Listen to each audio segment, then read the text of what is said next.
and welcome back everybody. Welcome back to Tuesday's vlog. My first day back. First up, before anything about cars or garage or anything, I just hope that all of you viewers down south who've been hit quite hard by the storm, I hope everybody's okay. I hope there's been no major damage done, so I want to put that one out there. Everybody let us know how you're doing, how's things been. Luckily, touch wood, we got away with it for once up here this time, and look at this. Another glorious day, 10 degrees today. It was a bit blustery and windy this morning, but as you can see, it's been a bit of a rain shower, but not too bad. While we're off topic about cars, what's everybody's opinion on this carry on about Russia and that? It's when it wind up on the news. I got a notification through this morning announcing Cobra meetings. It's just, I just hope we can get back to some form of normality. If it's not COVID, it's these lot kicking off. So anyways, onto the cars. So I hope everyone's okay. It's been fine up north. This weekend, where have we been? Not done a great deal actually. Yesterday I went to a shopping centre with the little one because the weather was just absolutely appalling. I had my two kids yesterday, so we did that. Did a bit of stuff we did, which I can't speak about because it involves me new projects and stuff, which I'm sure I'll get to you on separate videos. I did upload my other two videos on the Honda. That was it. I hope you enjoyed the CRV video that I did. It always goes to show, you might look at a car, obviously that's a 19 plate car, but you might look at a car and it looks nice and shiny and good. You've just got to be careful to be, it might look good on the forecourt, to be like that kind of car, be up for £3,000 or £4,000. Looks mint. Clean it up inside, but make sure you get an independent check in a local garage. I think RAC and AA do independent checks, and never look at an MOT. Just because a car's got a clean MOT means nothing, means absolutely nothing. So there's some advice. Always stick your head underneath of a car that you're planning to buy. If there's anything you're not happy at all, get an independent check done. So there we go. My mind's gone. I'm trying to think what we did. Oh yes, on Saturday we didn't do a great deal. Yeah, like Saturday we just went to the park with the little one because I only had my daughter. That was my partner's day off. Went to see one of my friends' cars that had a bit of a problem on the evening. Saturday was a quiet one. Sunday, again, I was meant to have my little laddie, but I didn't. So I went to one of my good friends. Me and him just had a morning at the soft play with his Benz, which was actually quite a nice morning to catch up with a few of my pals, same pal. That was a good morning that we had. And yeah, basically on Monday I had Charlie, so we had a nice day. But it wasn't a nice day really, it was just a day at the shopping centre, but it was absolutely pouring with rain, blustery, so it was the best place to be for them really. Anyways, onto the cars. This thing behind us, as you can see, a Citroen C5 Aircross. Quite a big SUV thing, but just be careful because everything on the Vauxhall range is these. I don't know if it's I forgot what they call them. It's the new version of the Mocha that they do. So anything you're buying Vauxhall, this is what you're getting. And I'm not going to pull the cars to bits, but just remember, this is what you're getting. It's a Citroen. So we'll open it up. I haven't even looked in here myself yet. I can't tell you much about it. Typical Citroen though, lovely interior. I do like that, I have to say. I'm not going to slate these things too bad now because at the end of the day, these new Mercedes, Audis, BMWs, I'm telling you what, these Citroens and Peugeots and Renaults, they're really not far behind on build quality and definitely got a funky look to them. I have to admit, they've got all the LED lights on them. This has got the 1600 turbocharged engine, I believe. I'm not 100% on it. I'm sure it's a version of the Prince engine, which wasn't great, but, it's just how things are now. There's only a certain selection of engines you can pick from for emissions. All full digital dashboard. I do like all this interior, I'm not going to lie. They've got a few of the simple buttons on there. But what I don't like with these Citroen and Peugeots, if we switch it on, I'm not sure if it'll recognise that I've got the key on us. It should do. There we go. So it all switches on. I don't like all this. Hate all of this having to press buttons on screens, because if you put this screen to music, and you want to change your heating, all you've got are these stupid things down here. Then you've got to go back through. This is when you're doing 70 mile an hour, you know, and doing all of this and doing all of that. And how do you get the aircon on? How do you get it off? You've got to go into systems here, options there. So definitely do not like that. Carry on with new cars. Sport mode, eco mode, and as you can see, lovely kind of, the sun's blocking it, lovely full digital dashboard, all of the kind of lane assist and stuff on it, and I believe in an automatic boot, is that right? There we go, automatic tailgate, and there you go. I'll be a button up there, I would imagine. There we go. So yeah, there's your Citroen C5 Aircrosser. This one's just in. I'm getting into a bit of a review there, but just thought I would show you it. I'll just switch it off. There we go. This is just in for MOT. Checked it over. As predicted, it's pretty much a brand new car, so there's nothing, not a great deal to worry about with it. So that's that. And we're going to have a walk over into the garage now. When I switch that round, you have to excuse the sun. When you come round to the garage, yeah, don't worry. You're not seeing double. Just in case you think it's your eyes playing tricks with you. We'll go around to what we've got inside. Yeah, 2 identical cars, same year, same spec, same everything. Honestly, this wasn't a deliberate move. It was purely by chance. Yeah, same wheels, everything. So there we go. I've got these 2 Yaris's in. They're in for... This one's in for service, and that one's in for service and MOT. And as you can see, we've got all the genuine bits for them. As remember, Toyotas have a 5-year warranty. So, oil and filter. To be honest, I think if you did it by mileage and age and stuff, they might just say a pollen filter, but I'll get into this other one in a minute. So there's your oil filter, genuine Toyota, air filter, and pollen filter. And like I've already mentioned, just remember, when you're getting dealer Toyota parts, they're always just like Denso, MAN, Bosch, which is the parts we use on where we don't use dealership parts. So you don't always have to get dealer parts for it to be genuine.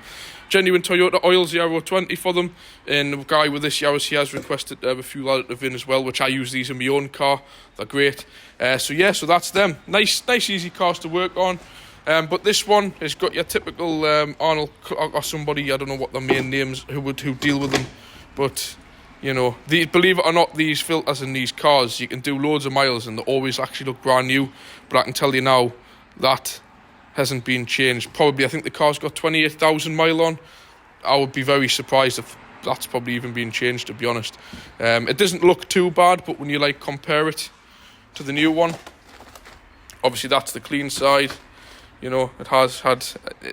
honestly, it does take quite a while for these little Toyota petrol engines, non-turbo ones, to actually get dirty. So there's that to do. Oil and filter.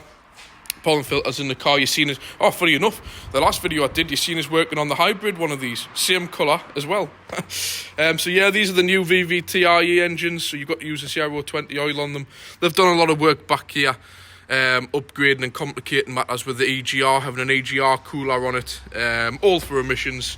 But just remember, the newer car you're getting, the better they are on the emissions, the more complicated they get. And this isn't a turbocharged, nothing like that. So yeah, neat little cars. These are like an Icon spec, which is like, to be fair, like near base spec on them. And you get quite a lot of nice tech on them. I mean, we'll turn that off to stop it beeping. A lot of nice little neat features. You get like your crash... What do you call it? Your collision warning system. Your automatic main beam. If you haven't already tried that out, it's a cracking idea. Like when you're on a dark road, you just keep your main beam stalk pushed back like that. So you see how it says auto up there, main beam auto off, so you can flash it as normal.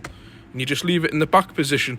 And when the car detects a light coming towards you, it dips your headlights. The minute the car passes, it goes back to dip beam. Really good idea. And obviously you've got your lane departure warning, which I found really annoying on my L200, which I constantly switched off. Yeah, and you've got all your standard screen, digital dashboard display, and stuff like that. So yeah, so that's these. And like I said, I would show you around that one, but it's exactly the same car. I'll show you underneath. That's the oil filter on them. That part of something, you need a special tool.